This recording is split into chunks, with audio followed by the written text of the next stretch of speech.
Today we have Brian Killingsworth, the Executive Vice President of the National Ready Mix Concrete Association, joining us from San Antonio, Texas. So he was so gracious as to leave a nice sunny 80 degrees and come up into our mild blizzard we've had last couple of days here. So Brian's here to give us kind of a construction supply issue update.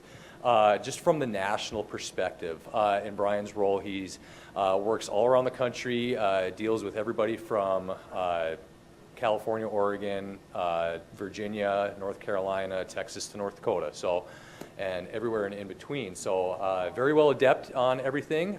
We will, time pending, have question and answer for him as well afterwards. So one thing, when we do get to the question and answer, raise your hand and I'm going to run a mic over to you real quick here. This presentation is being recorded, so I just want to make sure that we get everybody's comments on. So without further ado, let's give Mr. Killingsworth a big round of applause.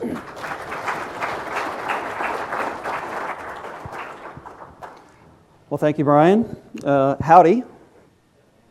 Howdy. There we go. So I am from Texas, and that's what we do in Texas. Got a couple of boxes up here I want to get rid of. There we go. All right, so we're going to talk about the national perspective on supply chain. You see, I think in the description on your agenda, it says issues. And what I can tell you right off the top is the issues that we saw a couple of years ago, those really aren't issues much anymore. So we can kind of X that out. But it doesn't mean that there's still not some fragility in the supply chain, and we'll talk about that a little bit as well.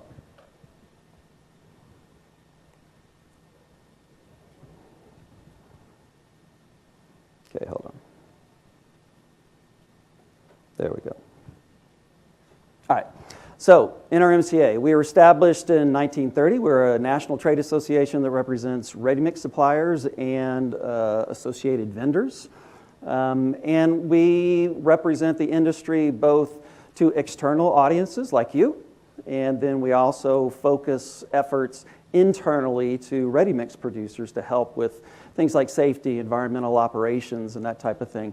But we do a lot of technical support and promotion of ready-mixed materials. And what I do is I run that little group right there called Local Paving, the Pave Ahead initiative. But as an association, we are here to help. Our job is, my job in particular, is to be a resource and a reference to you. Brian does that here locally. We do that nationally. And we work with a lot of different partners to be able to be of service to you. So the point of that is to say, if you have questions, if you need education, if there's things that we can do for you, please let us know. That's our job, and that's what we want to do. So the agenda today, we're going to talk a little bit about some of those recent supply chain issues, why they happened, and then talk about essentially what it is that we produce and how much of it we produce and what that means in terms of supply chain, our capacity, maybe what some of those current pressures are and some of the things that we're doing to mitigate some of those pressures. So let's look a little bit about the recent past and what happened. So if you recall back in 21, 22, there was issues where projects were being delayed, stopped, because there were supply chain issues. And this was across the entire supply chain. It didn't matter what it was. I'm going to focus on construction materials, aggregates, concrete, cement, that type of thing. But you talked about electrical stuff. You talked about roof joist. You talked about window panes and all that kind of stuff. There was just contraction in the supply. And it had a lot to do with things like manufacturing. Lost a lot of people there. So manufacturing was not at a standstill, but about 50% of what it was kind of prior to the pandemic, right? There were shipping issues, ports were jammed, there was not people at the ports to be able to offload. Storage issues, get to warehousing. Warehouses were full. Why? What they were taking off, what they could get off, they were unable to transport. Fewer drivers, And also there was lack of chassis. There was a tariff that was put on those chassis that moved the big boxes around. That caused an issue as well. So there was a lot of constriction in the supply chain that caused some of the issues that we saw. Specific to cement, there was a lot of issue on getting cement. You probably heard this term cement tightening during this time period. The Portland Cement Association addressed this, and there was several things that kind of happened all at the same time. So it was this perfect storm of big demand. And normally the way cement is manufactured, it's manufactured throughout the year, but there's a drop in demand over the winter time. And that's the time at which cement suppliers could build up supply. Well, there was demand during the winter. There was surge during the winter, so they were unable to do that kind of buildup of supply. Also, there were some issues with maintenance not being done during the pandemic. And so there was times at which some of those plants went down. And then you had some of the import disruptions, and I'll talk about the amount of materials that we import. But there was issues at the port, and then also one of the largest places that we import from, Turkey, was also constrained because of the war starting in Ukraine. So there was a lot of issues there, and then there was those other logistical hindrances where you look at just simply weren't enough drivers. There was rail issues. So all of that kind of came together, and that's what caused that cement tightening that we saw. Now, the good news is that has essentially settled. There's not issues with supply of cement. But we can still run into situations in which certain markets might be constrained for different reasons. We'll talk about some of those. So let's look a little bit about kind of historically what we've been able to do and what we can do now. What will we see in 2024 and beyond? It's essentially this. Overall, when we look at construction materials, okay, I'm not talking about some of these other things, but really construction materials. That's cement, aggregates, the SCMs, those types of things. We produce, and what we import typically exceeds demand. Okay, so that's a good thing, right? There could be local supply issues where we don't have enough transportation, or there's very high demand where we have large projects starting at the same time or on the same schedule. So that can cause some disruptions. Inflation. We have seen inflation that has risen significantly, right? And that has primarily hit the residential market. So what we expect to see in this first half of 24 is still a weak economy, but getting stronger. So that second half of 24, we begin to believe that there's going to be surge in demand for construction materials. Why do we say that? Well, because interest rates are going to be coming down. We're going to start to see the residential market picking up again. Warehousing, we saw huge demand in warehousing over the last couple of 3 years. Still a significant driver, but we're seeing that demand drop a little bit. Where warehouse supply is kind of meeting the demand now with e-retailing. We will see, I think, a significant increase in manufacturing for high-tech things like chips, computer chips and things like that. That's supported through federal funding, through the CHIPS Act. So I think we'll see more domestic chip manufacturing. And so that particular sector is going to increase in terms of demand for construction materials.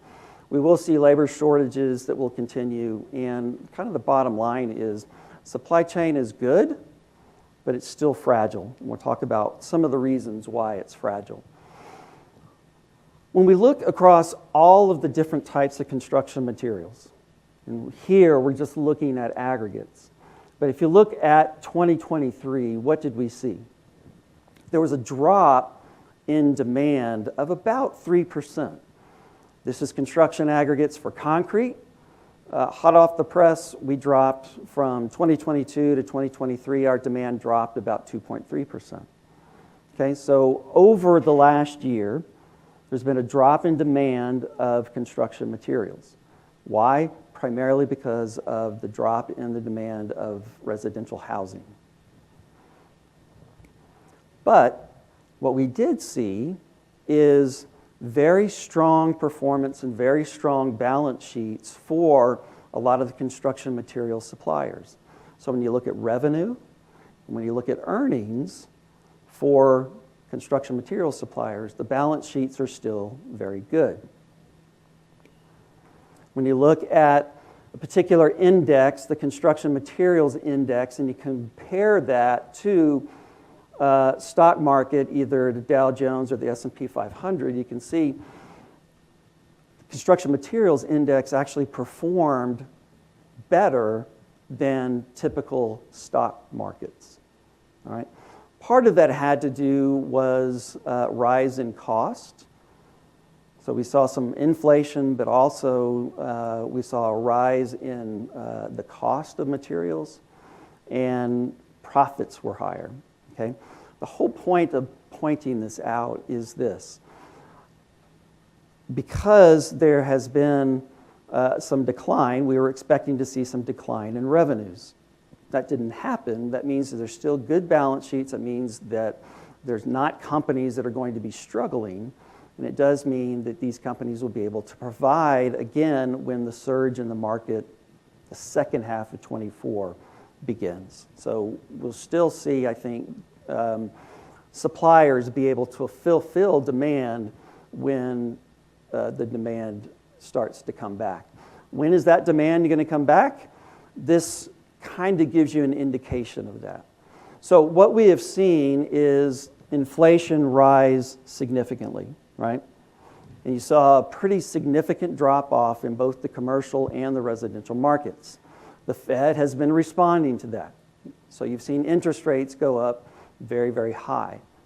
Right? That stopped a lot of those entry buyers into the residential market and also has slowed down commercial quite a bit. With the Fed responding, we're beginning to see inflation get back to about where they want it to be, and that's about 2% per year. Okay, so we look at the end of 23, and we're starting to see that the response that the Fed had is getting inflation under control. What that means is interest rates for residential are going to start to come down, and people are going to enter back into the market again. Okay? Particularly when we talk about new builds. All right? That's really the market that's going to drive residential. A lot of folks like me are sitting in a home where we have a very low interest rate. I just sent my last kid to college, so we're empty nesters, and the idea was we're going to get rid of the big house we're in, we're getting into something smaller, it's going to be great. Well, that's been put on hold. Right? I'm not about to pay a 6 or 7% mortgage when I got something that's sub 3. So a lot of us are holding on to our current houses, and that new build is really the only place in which people are going to be able to get into a home. So that is going to cause a rise in, we think, demand for construction materials, but that's probably not going to happen for about another 6 months. We are already beginning to see here, when we look at residential permitting, we're already beginning to see a rise in those residential permits. So this is going to happen, and it's going to become, I think that's going to become a little bit steeper the closer we get to the middle part of 2024. The other thing that's going on is this infusion of money in the public sector, right? We saw a good highway bill. We saw additional monies there. Those monies are coming out. They're hitting the DOTs, and projects are underway.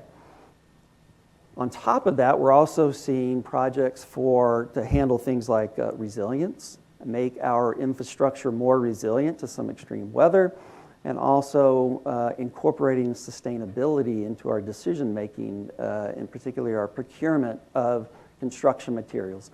There's money, federal money, being funded or being pushed down to the state and the local municipal level begin to incorporate sustainability into the procurement of construction materials. So we can see here, just from what we see from the Federal Highway Program, significant numbers, around that 55 billion annually over the next few years going to those 8 highway programs. So we're going to have steady funding in the public sector as well. Even when we look at bridges, we're going to see bridges having a significant amount of funding as well. So public and private together are going to be forcing a surge, I think, in demand in the second half of 2024. Let's talk a little bit about capacity. Before I do that, any questions or comments about what I've shown so far? Nothing? All right, let's talk a little bit about capacity and what we can do. Normally, this is where I ask that trivia question of, how much do we produce in terms of concrete annually, and it usually freaks people out when we talk about how much we actually do produce. Over the last few years, you can see where we were. Sorry, I don't have a laser pointer. You can see where we were coming out of the recession. We were down to about 250 million cubic yards annually. We've now gotten back to about 400 million cubic yards, still about 50 million cubic yards away from our peak in 2005. So this is ready-mix concrete production, on average about 400 million cubic yards per year. And so when you go home today and you can tell your kids at the dinner table what you learned today, you can say, we produce about 400 million cubic yards of concrete in a year. Portland cement. So how much do we produce domestically? What do we import? And what's currently our consumption or our demand? We produce in the U.S.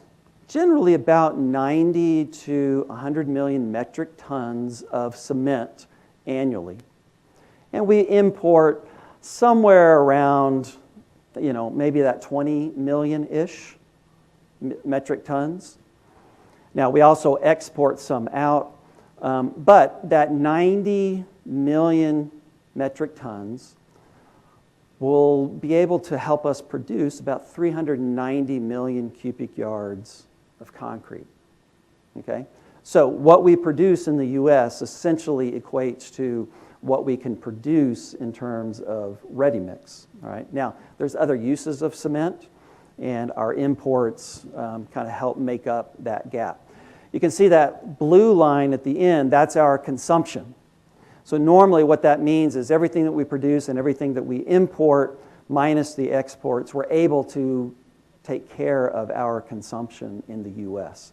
Now these last two, you can see that consumption is a little bit higher than our total production and import, but those numbers are still kind of estimated, those consumption numbers. It usually takes about a year or two for us to really figure out what the consumption was. And I think what we'll see is the production and the consumption will end up being equal to each other. All right, so cement, we're in pretty good state of mind. So our production and import, we have the capacity to do about 110 million metric tons of cement domestically. We can import up to about 40 million metric. We do right now about half of that, about 20 million metric tons.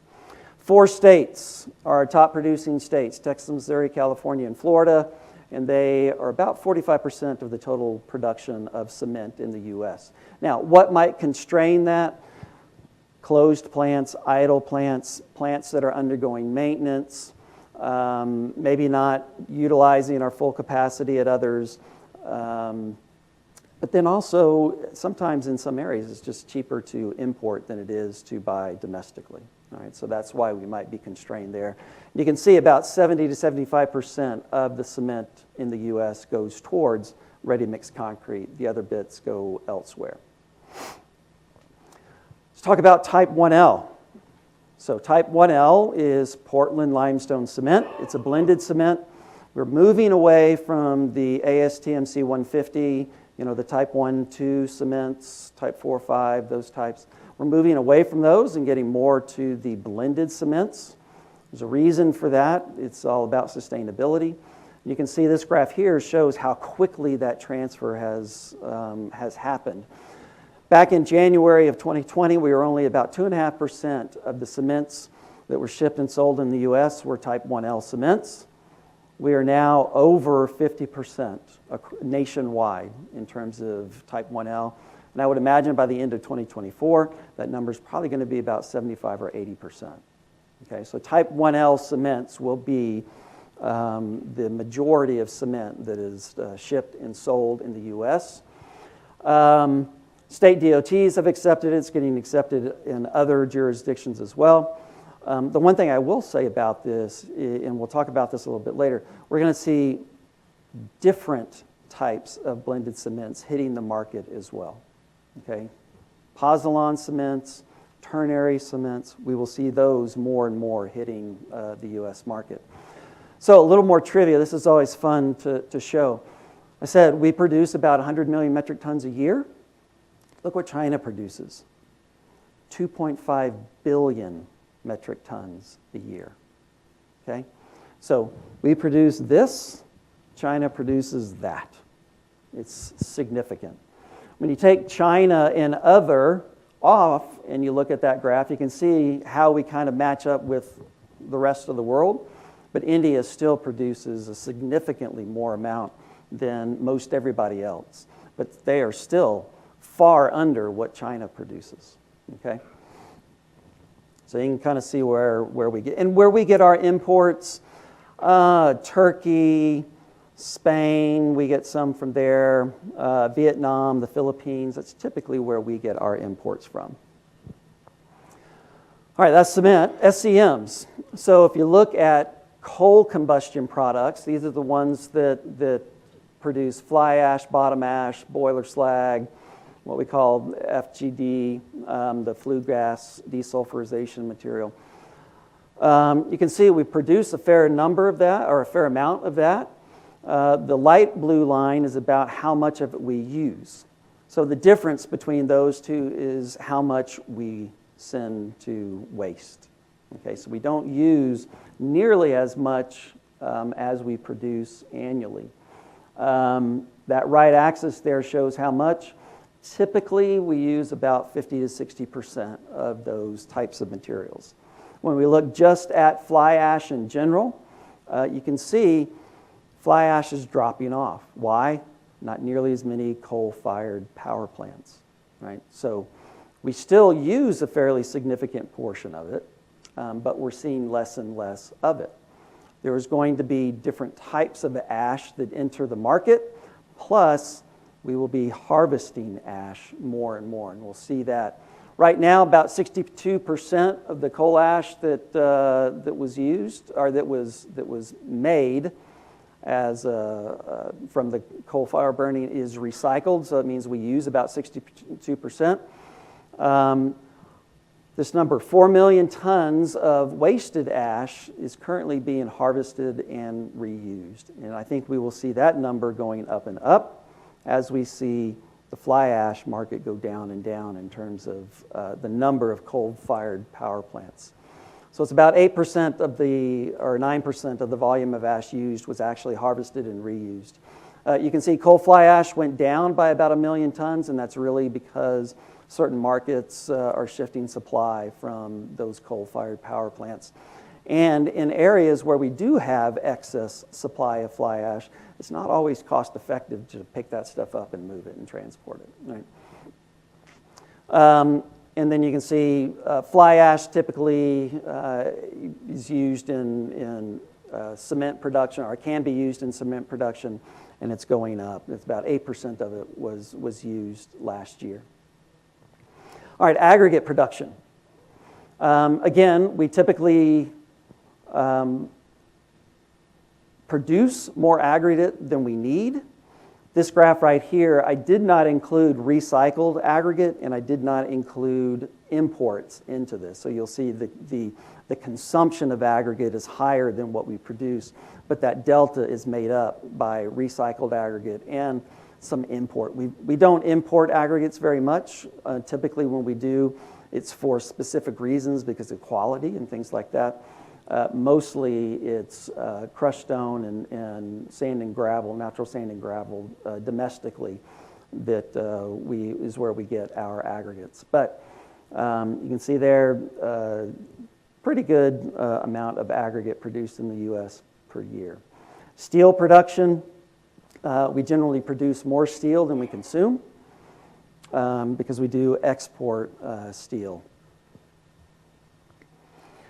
One thing you will notice that I did not put on there is asphalt supply. I didn't think it was appropriate for a ready-mix guy to be telling you about asphalt, so I didn't add that on there. But I think what you would hear from your asphalt suppliers is very similar to what I've just been telling you about all of the other materials. And if there is an asphalt supplier in here that wants to talk about that, more than happy to let you stand up and say something. Okay. But I think there's sufficient supply on the asphalt side as well. All right, so let's talk about the pressures. What are those challenges that we're going to see? Right at the top there, you can see labor shortage. That is primarily going to be the biggest challenge in the supply chain. And that's getting people at our manufacturing sites, and that's getting labor to haul those materials. Those are primarily going to be the most difficult things to fulfill. But we do have temporary and permanent shutdowns of manufacturing facilities, regulatory and legislative environment. This can have locally a significant issue or cause significant issues, particularly when you think about things like quarries, right? I live in an area in Texas where we have excellent limestone. The high school that my son went to, there was going to be a quarry that's going to be opened. Communities went nuts about this quarry opening. It was not in my backyard. You're not going to open a quarry. So not only were they fighting some of the local regulatory issues, but they were actually fighting community issues as well. And those types of things, I think, are going to put pressures on particularly aggregates that are needed. Technology. Whether it's you're using technology as a business, or if you have technology, you're properly protecting it. All kinds of cybersecurity risk, and those things can interrupt supply chain when you have somebody that gets hacked or causes problems. Inflation is still going to be an issue, that core inflation in particular. If it does start to go up above 2%, where the Fed wants to get it, that could cause some disruptions in the supply chain. Price fluctuations, those demand surges, things that are going on globally, wars and things like that can have an effect on imports. Theft of product. This is one, as I was kind of going through this and trying to figure out what are going to be some of those supply chain issues, this one popped up. And I'll show you a graph here in a minute that really struck me in terms of theft of product, but also things like extreme weather and compliance. And there's ways in which we can streamline supply chain, and we're getting smarter and better at doing that. But there are going to be some challenges that make that supply chain still fragile. Now, when we think of need, is there going to be a need? Yes, there's going to be a need. I did this back in 23, I think it was, early 23. But I still think the numbers here on the right in terms of our projected population growth from 2020 to 2050 is still probably on target. But that projected is based upon immigration and birth rate. Okay? You can see if you go between 2020 and 2050, and we have 56 million people projected coming into the country, or growth in population, that's 33 more Kansas cities built between now and 2050. It's a staggering number when you think about it. So demand is going to be there. So that could put issue on the supply chain. And when you ask contractors, what are the things that really bother you about the next 12 months or the next 18 months? What are those things that are going to be a problem, an issue for you nationally? Right at the top, I know it's hard to see, but it says limited supply of skilled craft workers. It's one thing to have labor, right? It's one thing to hire somebody. It's another thing to have somebody that can do their job and know how to do it and to do it well. So that's going to be an issue. Increasing competition is going to be an issue. Economic slowdown, potentially, could be an issue for them. Cost escalation. Believe me, being on the ready-mix side, I hear about this all the time from the contractors that we serve. Okay, cost escalation could be a potential issue. And then those regulatory and legislative changes. That basically, all of those things are the kind of the top four, and they all about at least a quarter of the contractors mentioned those in this particular study. Same thing was asked, so what are your hiring goals? And this is for contractors as well. You can see well over 50% say, well, it's going to be higher or significantly higher than it was the year before. And then, how would you describe that labor force capacity compared to your backlog? Very, very high said, 65% said we don't have enough. Don't have enough labor for our backlog. So that's going to be an issue. And then we see it in our business all the time, or in the ready-mix businesses all the time. Competition amongst the businesses themselves in trying to get the talent. Right? That's even those that you've had for a long time can get more money by going somewhere else. So that kind of inter-business competition is going to be difficult as well. This has to do with the pricing. Okay? So if you look historically from about 2000 on, and you look at materials construction prices, they've been pretty much on par with, whether you look at the consumer price index, the CPI, or the producer price index, the PPI. Those are indicators of inflation. They have different things that they look at and track, so they don't always look the same. But that's the orange and the blue lines there. You can see the construction materials mostly track those: cement, concrete, aggregates. That's the light gray, dark gray, brown. And we know at the very top there, that's asphalt. It's a very volatile material because the oil business is very volatile, and pricing in oil is very volatile. Okay? But you can see, for the most part, those materials have followed the CPI and the PPI fairly well. But if you start looking at 22 on, you start to see a significant increase in all materials. That was one of the things that we said in the ready-mix business was pricing very steady, volatility very low.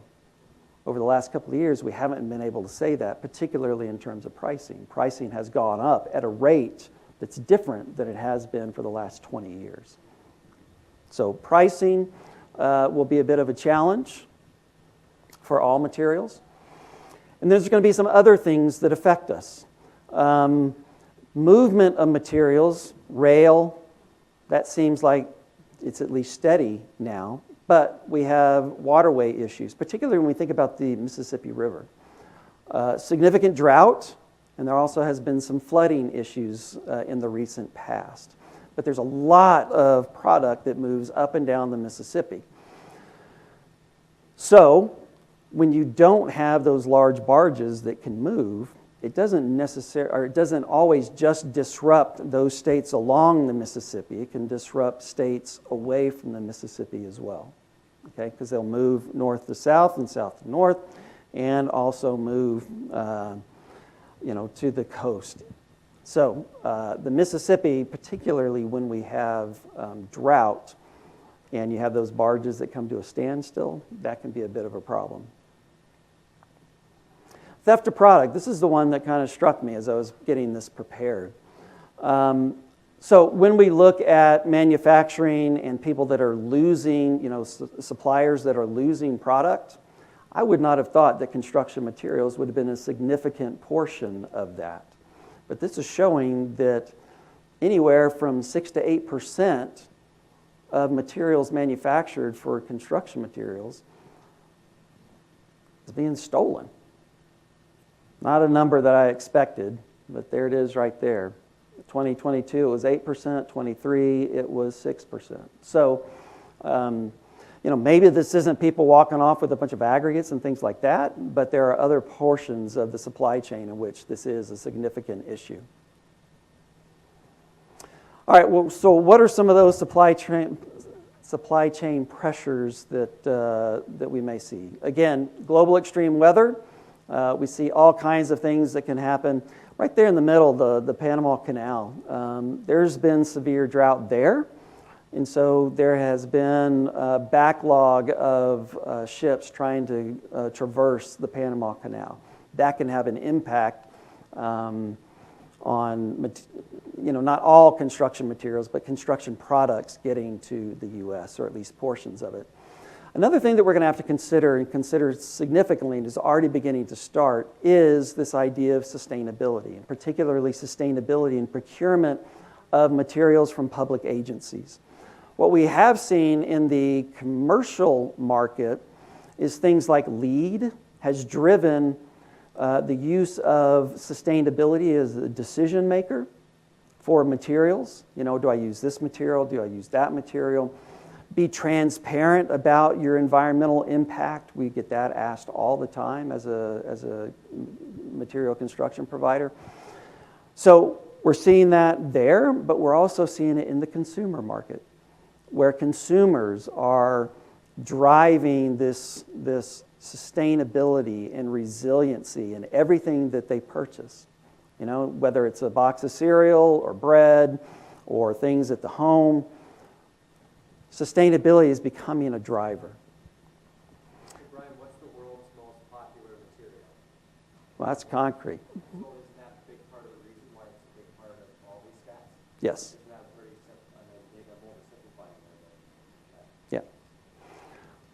So back a couple of years ago, the cement and concrete industry responded to a lot of that chatter about sustainability.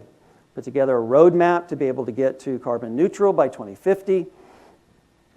There are some near-term, some mid-term, and some long-term things that we can do. And we're in the midst of doing what it is that we need to do to get to carbon neutral by 2050. And in fact, when you look at the last, say, 8 years of concrete production, where we have been measuring our environmental impact, concrete has reduced its carbon footprint by about 20% over that 7-year period. Okay? Now, by about 2035 or so, we want to be at about 50%, and then by 2050, we want to be carbon neutral. All right? So we are on our way, at least on the concrete side, of doing that. Last 10 years or so in the commercial market, sustainability has been in the marketplace. Where it hasn't been is in the public market, where state DOTs and cities and counties have been asking for material transparency in terms of environmental impact. That has begun to change. White House in September of 2022 said, we're going to have net zero emissions and a 50 to 52% reduction by 2030, net zero by 2050. So the federal government was instructed to prioritize purchase of steel, concrete, asphalt, flat glass that have lower emissions. So that's a policy. Shortly after that, the DOT, US DOT said, okay, we will do the same, and here's how we're going to do that. We're going to do that by asking those material suppliers to provide what's called an environmental product declaration, or an EPD. Okay? Shortly after that came the Inflation Reduction Act.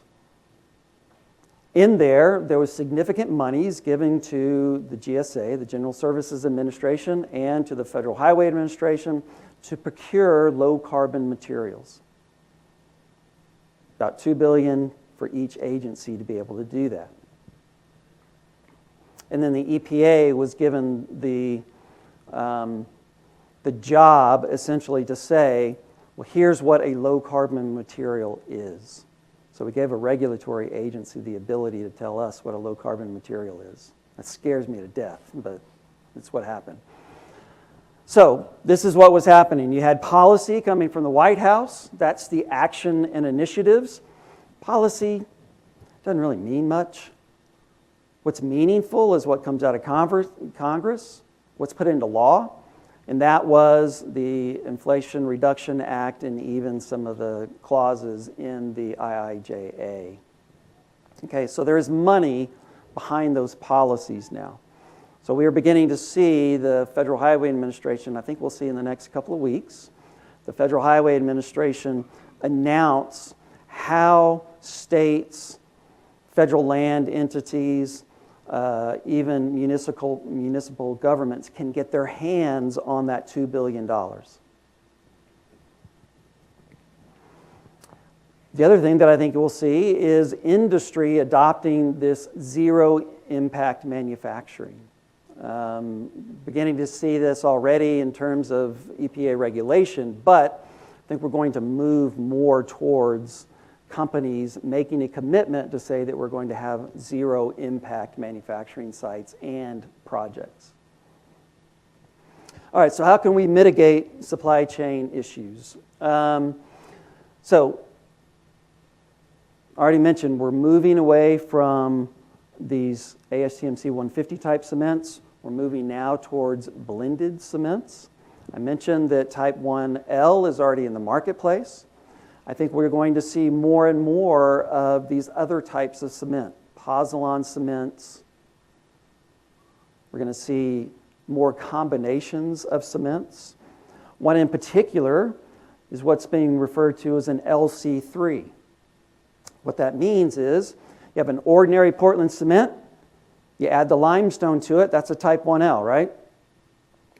Now we add a calcined clay to it.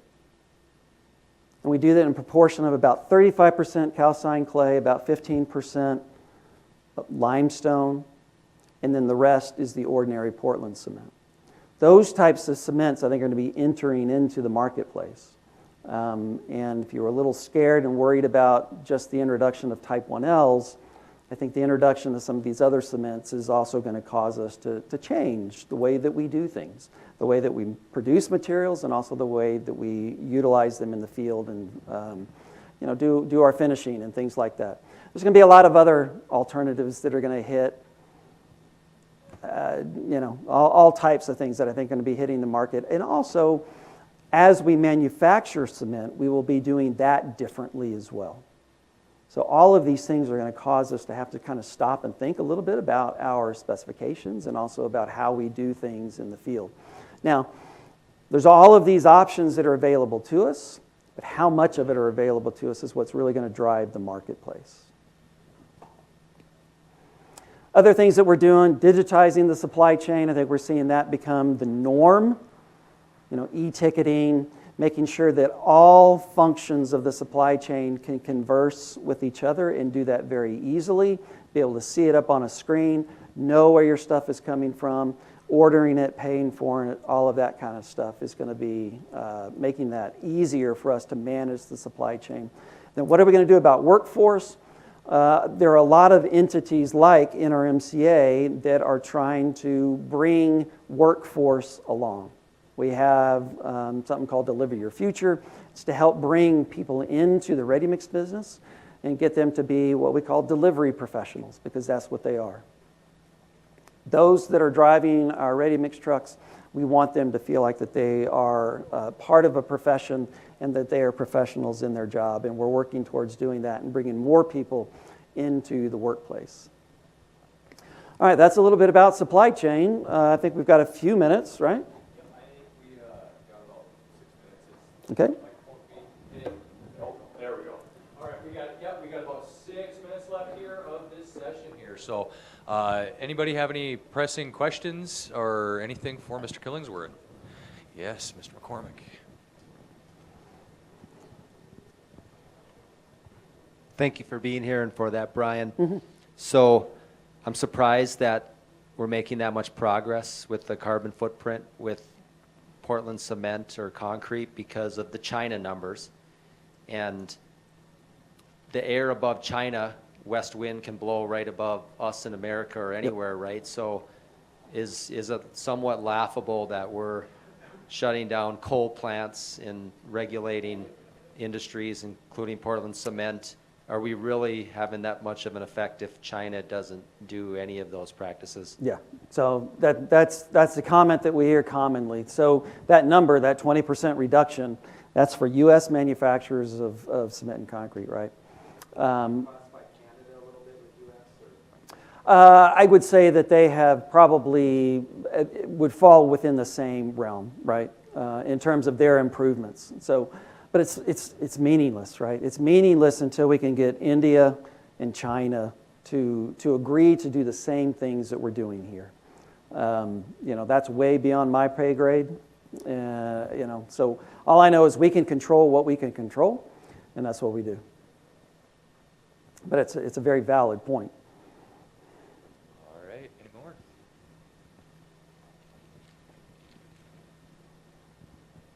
How do the pre-pandemic and post-pandemic revenues of the manufacturers compare to each other?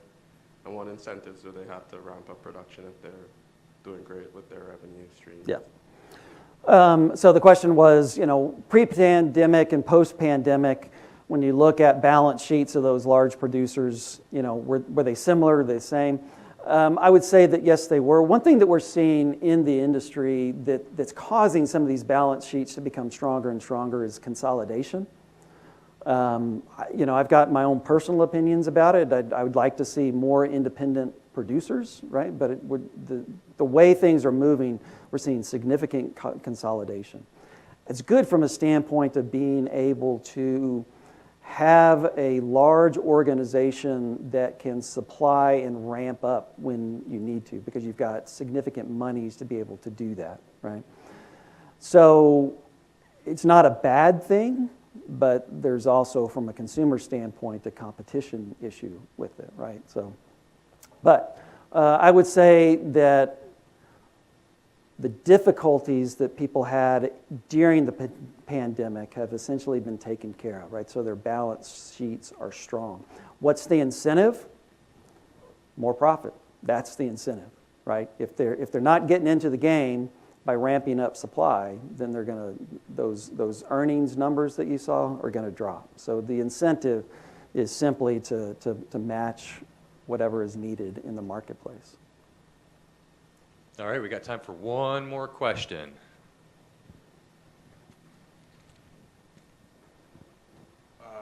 Can you talk about the waste ash, current trends, logistics, future regulations? Yeah. So the question's about waste ash and harvesting of ash. There's a couple of things to think about there. One is it cost effective for companies to do it, right? It's in the past, it hasn't been very cost effective because we've had a pretty decent supply of SEMs to be able to fulfill the need. But more and more, we're seeing these companies that are getting into harvesting the ash. ASTM, I don't remember the number, but anyway, the one that deals with fly ash, they've actually changed the name in some of the requirements in that ASTM materials method to be able to handle more of the coal production processes, coal combustion production process materials. So in terms of acceptability of those materials, I think we're going to see more and more acceptability. And I think we will also see a little bit less tightening in terms of the requirements for those materials. Now, the last thing we want to do is put junk into our concrete. We need to still make sure that it performs the way it's supposed to. But I think it's the right thing to do to be able to open up those specifications a little bit to allow more of these materials come in. But Brian's probably got locally better response to you about locally what's happening with fly ash and the use of bottom ash and reclaimed ash and that kind of thing. Yeah, so I mean, just short and skinny on that is there are a number of projects that are going on up at Coal Creek right now, whether it be reclamation or use of bottom ash on that. To my knowledge, they're not live right now immediately, but within probably the next 6 to 12 months, I believe they have a couple of programs that are going to be coming online to increase supply just available supply of those materials here locally and then regionally as well, so. The main thing is just making sure you understand the variability of those materials and what are those things that could cause problems within the concrete. Those types of things as a producer, getting that material, that's the kind of things that would bother me a little bit, and that I want to make sure that we had a good, consistent supply and that it wasn't dirty, essentially. All right, I think that's all we have time for today. Let's give Mr. Killingsworth a big round of applause. Thank y'all.